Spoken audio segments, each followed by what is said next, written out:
Hello, everyone. Good evening. This is the second session of Module 1, and this is about the course outline. How are you going to decide the course outline? So that's basically about the instructional designing part. So backward is forward thinking. This is the kind of instructional designing that we can follow for designing the course. And what this really means is, in a general scenario, you would decide on the content and then on a wider scale. So you would have a host of content with you, and then you would select some of the content within it and then decide on the learning outcome. Whereas what we prefer to do is backward, following it backwards. Okay, how? That is, first you decide the learning outcome, then you decide the content. That is the precise content that you want for your course, and then you create the content. This is basically a good idea for condensed courses. As we discussed about condensed courses yesterday, this really helps in achieving learning outcome at a very faster pace and more effectively. When you decide the learning outcome first, the learning outcomes are obviously decided by the course objective and the goals. So depending on those objectives and goals, you're going to decide the learning outcome and then follow the process thereon. What is the backward strategy? It is to establish a framework or structure for the course, develop and align the outcomes and assessments. So learning outcomes and assessments goes hand in hand, because assessments are the activities that are going to assure that you meet the learning outcomes. And learning outcomes are based on the course objectives. So first of all, you're going to write the course outcome. Then you are going to define the course structure, determine the evaluation strategy, and then you're going to write the unit outcome, that is the module level outcome, and then define the module structure. So basically, first you're going to write the learning outcome and then decide the structure and then the evaluation strategy. The sequence of learning generally in your course needs to be from simple to complex learning. What this means is, you decide the simple content at the initial stage, and then you move on to essential skill development, then to complex skills, and finally the complex learning experience. Because especially when you are planning to teach online, when you are planning to accustom your learners with the platform, you do not know where your learner is coming from, whether they are already aware of the platform that you are using, whether you're using Moodle or WordPress. WordPress would have some complex LMS based themes, and or any other platform for that matter. So the first module or the first unit has to be very simple, so that you give them a time to get accommodated to the entire learning environment. And then you move on to the complex learning experiences as the process goes through, because by then you would have developed your rapport with your learner. You would have also decided on the interaction with your learner, how frequently you are available and you are interacting with your learners. All those parameters really makes the learning process easy. So keep it easy on yourself as an instructor and for the learners as well. Deciding what to teach, the content and other skills, and how to teach. Lectures, demonstration, case studies, role plays, etc. Whatever activities you plan to do, you are only going to shift what you've been teaching in a brick room classroom teaching to an online platform using certain tools. And thus there is going to be a difference in the way you are going to deliver the course, in the way you are going to deliver the entire content, the activities that you are going to perform with your learners. So you have to decide what all do you want to actually incorporate at a very basic level, first of all, and then refine it. The audience. You have to decide who is going to be the audience of your course, the prospective audience, and check their technical background. Depending if they are university students, they are grown-ups, they are well accustomed with most of the technology around, and their pace of adjusting to the technology would be very fast. Whereas if you're teaching young learners, they need to be given time to adjust to the platform, more time compared to adult learners. So deciding on the technical background of your learners. And again, if you are going to be teaching adult learners, depending on what you are teaching, probably you are teaching business English. And for that, you have business English for traveling or probably some other field. Then again, you will have to check how much they are easy to accommodate to the technical platform that you are using or the tools that you will be using. Now, there are two strategies of deciding on the audience. First is existing audience, and second is to create an audience. The difference is when you are teaching your existing students, suppose you're a school teacher or a university teacher, you know your students, you know the audience, where they're coming from, what is their background, as in the technical background. And so you do not have to really worry much about creating an audience for your course. But when you are looking at teaching in general, reaching out to people in general who would want to learn from you, you will also have to do marketing for your course. In that scenario, you can probably create an audience for your course and then create the course. How do you do that? You create awareness about your brand. A brand can be personal brand, that is you as an instructor. A brand can be a company that you own. So you create awareness about your brand on social media and through blog posts. Reach out to the prospective audience.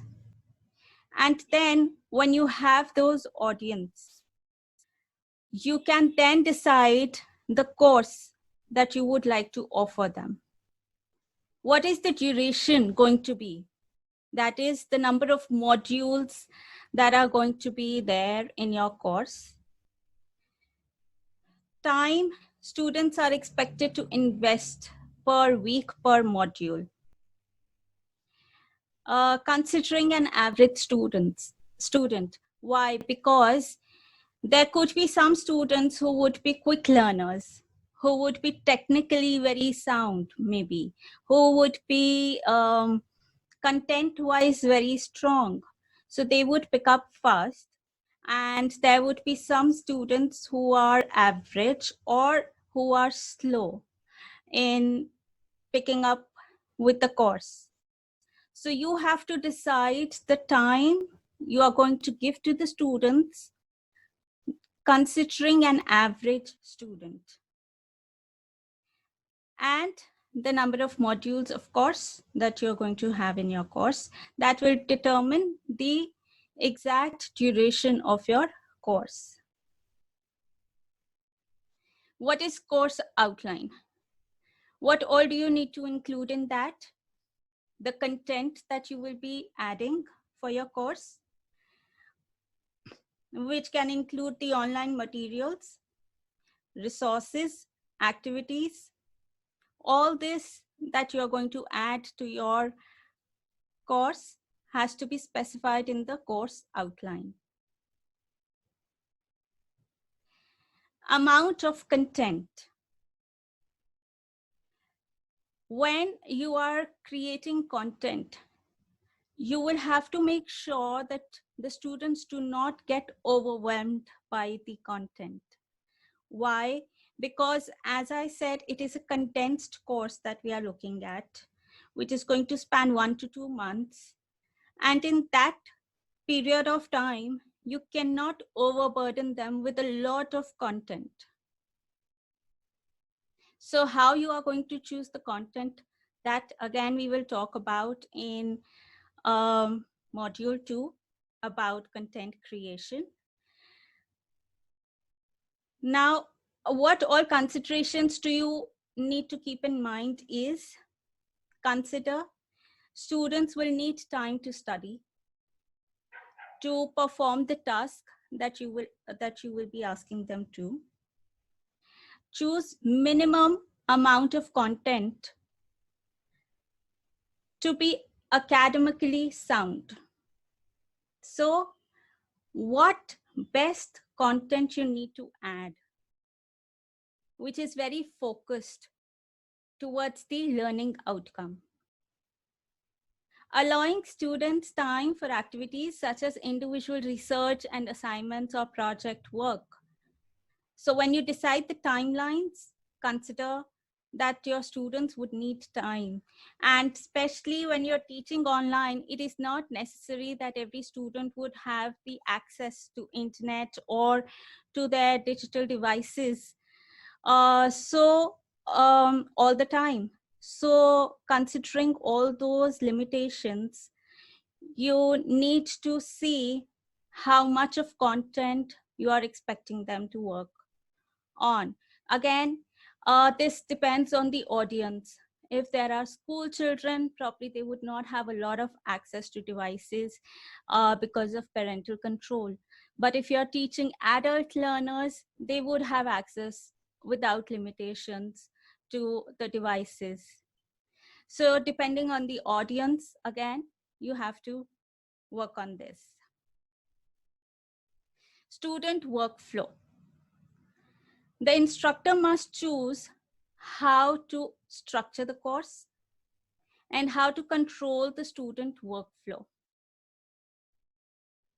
Students could do the course more quickly or more slowly if they wished. What really it means?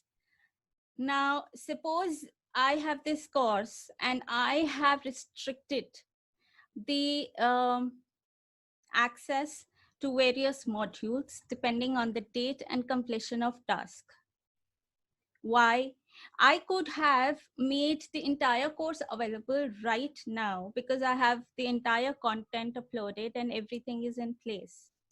But why have I put restrictions? Is because of the student workflow. I want the students, the learners, to finish off the task of the first module and then move on to module 2 and wait for a specific period of time. Why do you have to wait for a specific period of time for at least a week? A, because of the live sessions, that is the synchronous meeting that we have. B, because I want my learners to go and search, do some research work upon the task, and then finally take your time and take it easy. Take your time, think about it, think again and again about it. And then by the end of the week, you would have some concrete result in the task that is expected.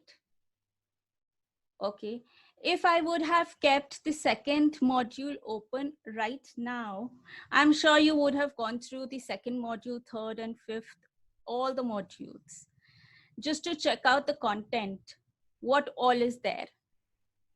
Also, when you keep that hidden or restricted, there is inquisitiveness, because of which the student will cling on to.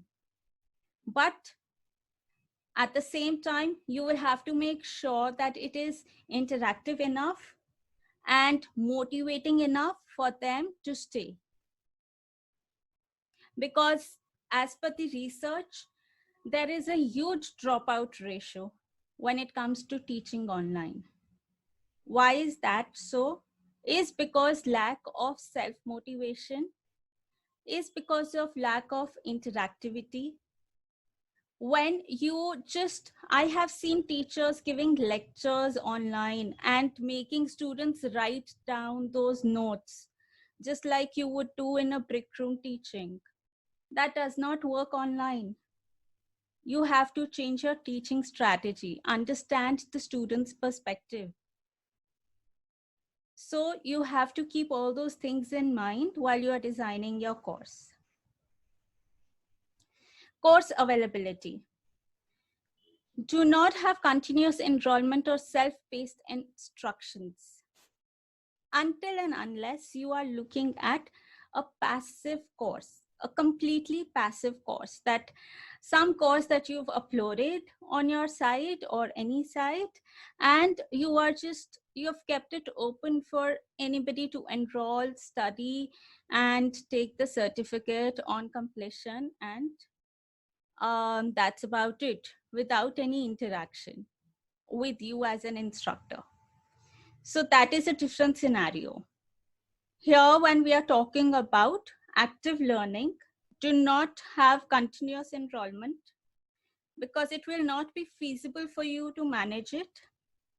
If you plan to make heavy use of online discussion forums and online group work, you will have to make sure that you are available as an instructor to check the student progress.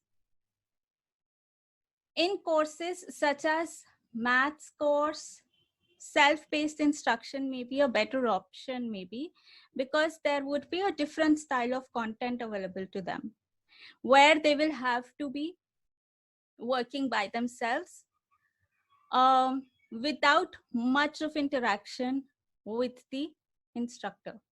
Whereas if you're looking at a language teaching course, the more interactive it is, the better it will be for the learner and for you as well. What is going to be your teaching methodology? Synchronous versus asynchronous. These are the two styles that you have. Under synchronous, it could be live meeting, the way we are having right now, or only a text-based chat, screen share, web camera sharing, whiteboard that you can have in the live meeting. Asynchronous would be the lesson content, calendars that you can add, announcements, course emails, discussion forums. Although these can be made very interactive as well, but they will be asynchronous. Synchronous sessions, keep them very clear as a micro lecture with a clear understanding, easy to conduct, focus on specific topic, specific objectives, not broad objectives. As we talked about instructional objectives yesterday, that applies here. When you are talking about synchronous sessions, you need to have specific objectives.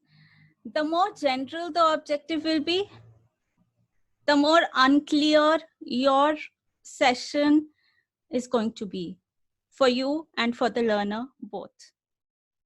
Students leave the session having learned the essential knowledge and skills. This is what you need to ensure, that you've delivered what you wanted and they have gained what they needed to. Research.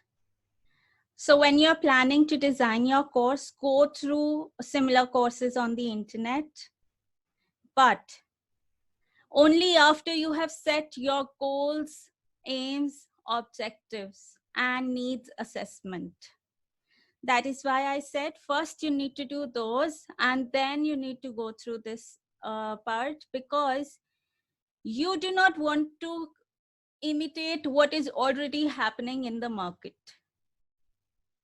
You want to have your own mindset, your own style of teaching, your own strategy of teaching.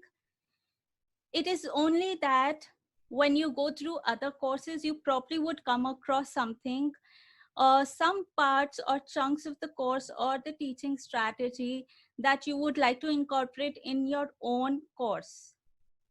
That will happen only when you've already decided on the goals and objectives of your course. So the task for the week is to write down the aim, goals, objectives, need assessment, modules that you will be having, number of modules, and if possible, write the titles or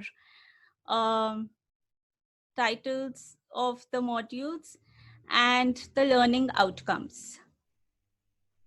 This you can refine in module 2 as well, but after module 2, you will not be refining these aims, goals, and objectives and learning outcomes. So you have ample time the entire week to decide on them. And it's not going to be easy, trust me, if you really think over it again and again, because you will always have something more to add and something to deduct, considering it is a condensed course. The second task is to write in detail the course map, duration of your course, audience of the course, title, types of content that you will be adding, delivery method, whether synchronous or asynchronous or both, and what all activities do you intend to add, number of modules, topics per module. Keep it consistent that you have n number of n number of topics in each module. So 1 or 2 less or more is acceptable, but not much. Suppose you have 10 topics in the first module and you have 5 topics in the second module. That is not going to be a good workflow. So then decide on the module objectives, assessment outline, topic wise, module wise, and the major assessment that is going to be aligned. The major assessment is going to be aligned with your course objectives. Module wise assessment will be aligned with the module objectives. And topic wise assessments will be aligned with the topics or the micro chunks that you will be adding within the module. So this is all that you need to do in week 1 and week 2 combined.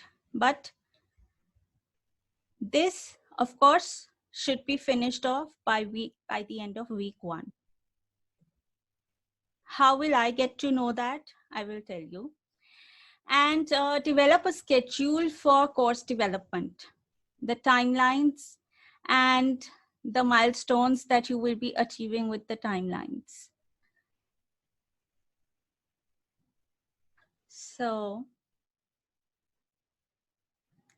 that was about the presentation. Now I will tell you how I am going to get to know whether you've worked or not.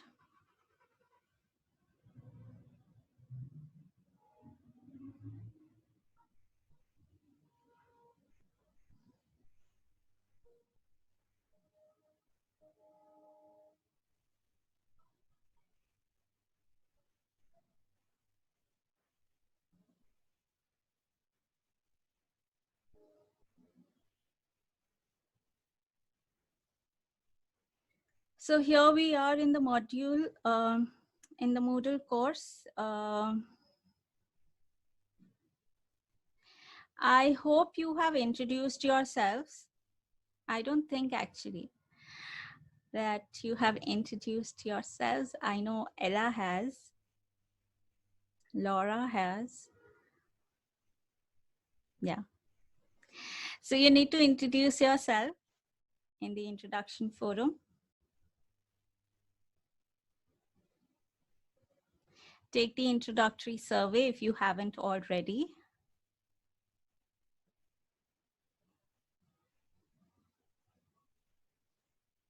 Then in module 1,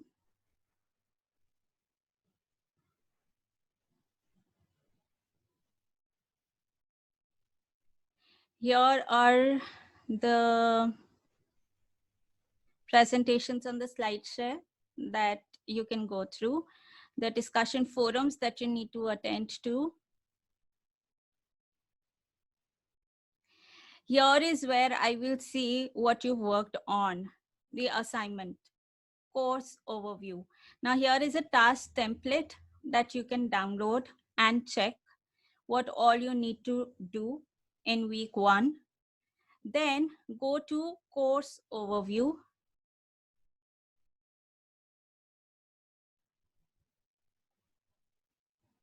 Okay, you will see this option, add submission. Go to add submission.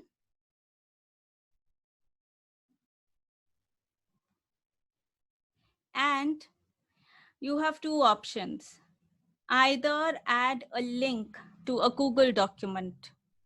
You can create a Google document, add the details over there as per the template that I've already shared. Add the details in the Google document and add the link to the Google document here. Okay. Plus also give me the editing rights of the Google document. I will share my Gmail ID with you. So give me the editing rights. Or else here itself, you can just write, create a table and add your submission in the table. Here in the text editor itself, then you do not need to create an external document. So whatever you are comfortable with, do that. Either create a Google document or write the submission here itself. Okay. So that is what you need to do.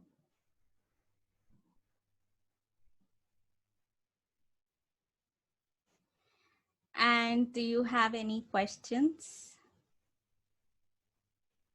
Yes, I do. I have a question. When is that? When is this due? When is it due? What? Let me show you. When is the Okay, when is it due? when is it due? By the end of the week. Okay. Okay. So I'll just tell you. This is a very good, this is really excellent outline. It makes you focus. You really, you did a very good job here. Makes you really focus and it brings all the little ends in. So I'm very happy with it. Thank you.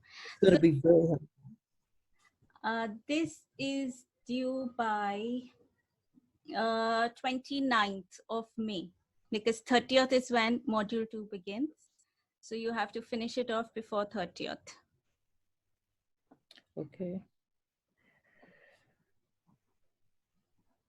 So you will have to write in all those. I will share the template also. 1 second.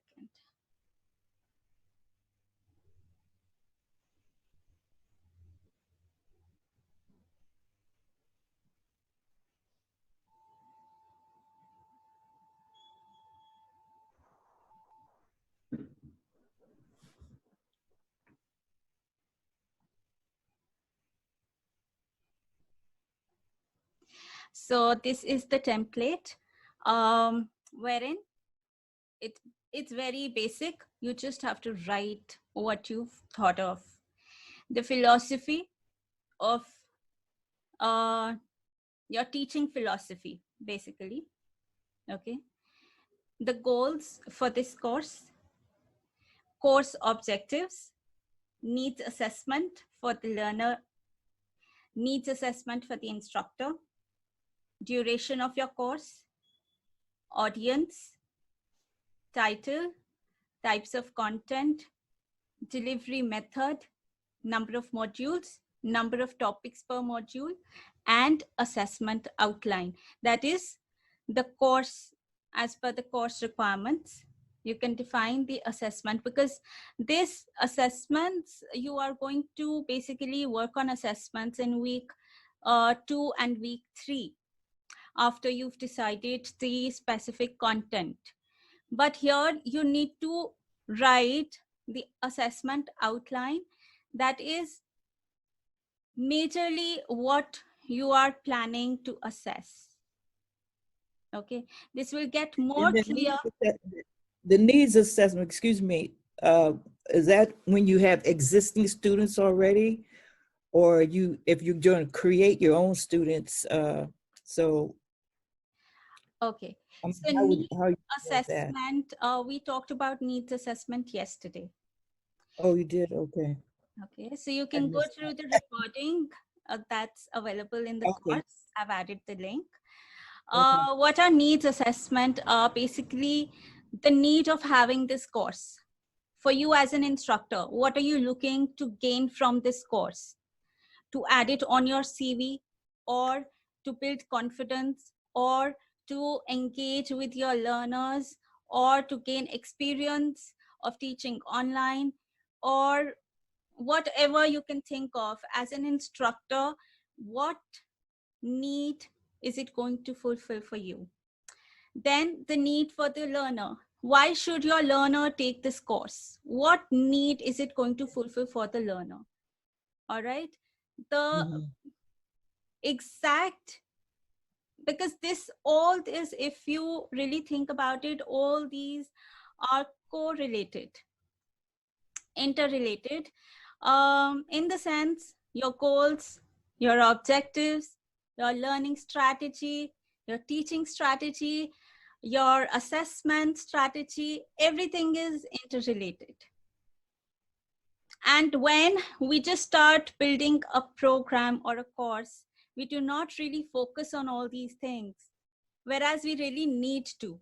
As I said yesterday, if you are planning to have a course assessment based on creativity, not only understanding, then MCQ is not going to suffice for assessment.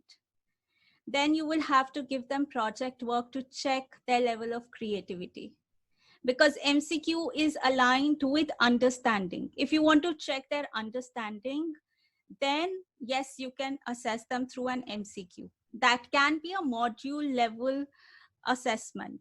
But by the end of the course, when you're going to have the assessment, that has to be some kind of a project work that they need to finish off by the end of the course. Like here in this course, your course is the project work that you're working on, the entire course. That's your project. Your creativity is going to come out in this entire course. right? If I would have added MCQs, written some lesson plans, and just added some quizzes, that would not have aligned with my course objectives in this specific course. Whereas if I teach coding, I really add quizzes and I add all those assessments, because that is where I need to understand whether my learners have understood coding or not. So every course is going to have a different kind of assessment depending on your course goals. Yes, go the aims and the course goals. Yes. Yeah. Very good. Thank you for that. You're welcome. And any more questions? Hello. No, I think I'm clear so far. That's good. I just need to review the previous session because I couldn't be there yesterday. I wasn't there yesterday either. Yeah, so I have to look at that. It's online. It's online, so we can look at that. Yes, exactly. Yeah. So I've shared the link in the course, so you can just check out the recording and work on the task. Okay, thank you Sure. so much. Thank you. Thank you. And Maria, you also please work on the yeah, I'll try. Actually, I have another presentation tonight in the other course that I'm attending. It's kind of lots of things together, but I'll try to do it because this is really interesting, and I really want to, you know, to gain some experience with this. That's great. So of course you have the entire week. That is why it's an easy task. I mean, it's just keep it in your mind while you are working or you are just lazing around. Just keep it in your mind. What exactly are you looking at from this course? Because the more you think, you ponder over it, the more ideas you will generate. Just think.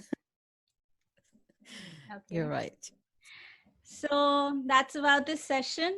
And you have any queries, just write to me in the support forum for the module. And please attend to all the discussion forums. And Sure. Okay. Thank you so much. all right. Thank you. So next Saturday, same time, I will see you for module 2. And Okay. Is that at 6 o'clock Indian time again? yes, 8:30 here. Okay. Eastern Standard. Okay, great. Saturday.